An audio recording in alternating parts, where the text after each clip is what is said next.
Hey, gang, Thom Abraham here from Bassmaster Radio, Phoenix Boats Bassmaster Radio. And, you know, we're going to start something a little bit new here in the new year or going into the new year. And we're going to call it a little front deck flipping. One of my favorite things to do from the front deck of my beautiful Phoenix bass boat is to do a little flipping. And we're going to do a little front deck flipping with some commentaries and some ideas about some things that are going on in the bass fishing world.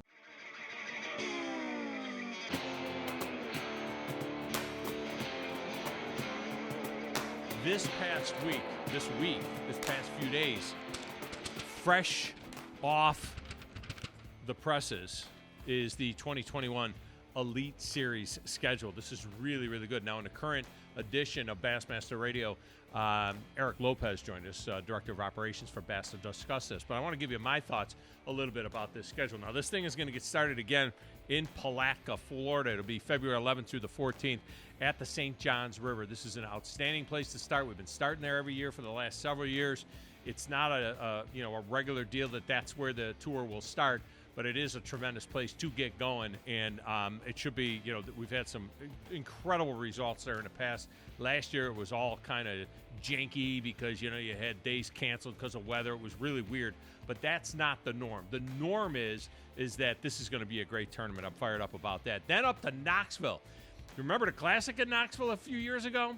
Well, this is the first of 3 Tennessee River events, and this one will be up at the headwaters of the Tennessee River in Knoxville, going out of the Volunteer Landing right there in downtown Knoxville, right on the Tennessee River. It's going to be a great, great event, and that one is February 25th through the 28th. Now, of course, the Bassmaster Classic is March 19th through the 21st, the Academy Sports and Outdoors Bassmaster Classic presented by Hook.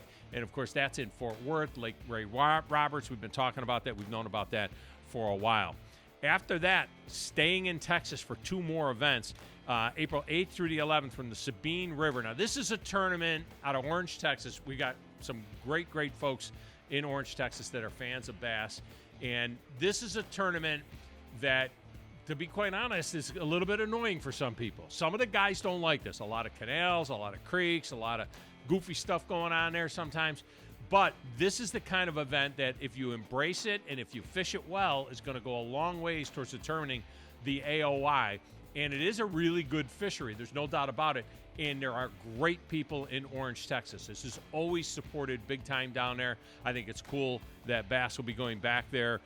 They were supposed to be there last year in April. It's April 8th through the 11th. And then just 11 days later, how about Lake Fork? I mean, come on. Lake Fork, it is absolutely going to be a hog fest at that time of year. How many 100-pound? It's not a matter of whether or not there's going to be a 100-pound bag. The question is going to be how many 100-pound bags will be in that tournament. From there, the Alabama swing. I love the way this thing sets up. The way this, Florida, and then, the Tennessee tournament, and then off to Texas for a few, and then now the Alabama swing begins. Neely, Henry Lake, and Gadsden, Alabama. Again, it's a spotted bass fishery, a riverine type fishery. It's going to be very, very interesting. Good stuff. Coosa River bass. There's the best spotted bass anywhere in the country. That one is followed up by another stop at Guntersville, May 20th through the 23rd. Now, you want to talk about a meat fest.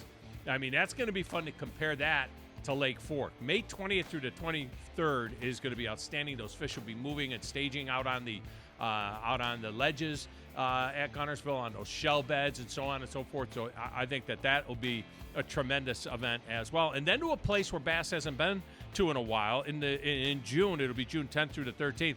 Pickwick Lake out of Florence. Pickwick is on the Tennessee, Mississippi, Alabama border. Florence is where this will be going out of. Florence is a beautiful, beautiful town in northwest Alabama. But these fish at Pickwick, I mean, the smallmouth at Pickwick are incredible. You'll find them all bunched up there. There's a good largemouth population as well. But Pickwick Lake is going to be a great, great event out of Florence. It's been, 4, 5, 6 years since bass has been to Pickwick. Then it's time to head north. Lake Champlain, the Sixth Great Lake, and whatever you want to call it. It's an outstanding fishery, obviously, from top to bottom. A lot more fishing in recent years in the north end of Champlain. You go out of Plattsburgh there. They're going to be going out of Burlington, Vermont this time.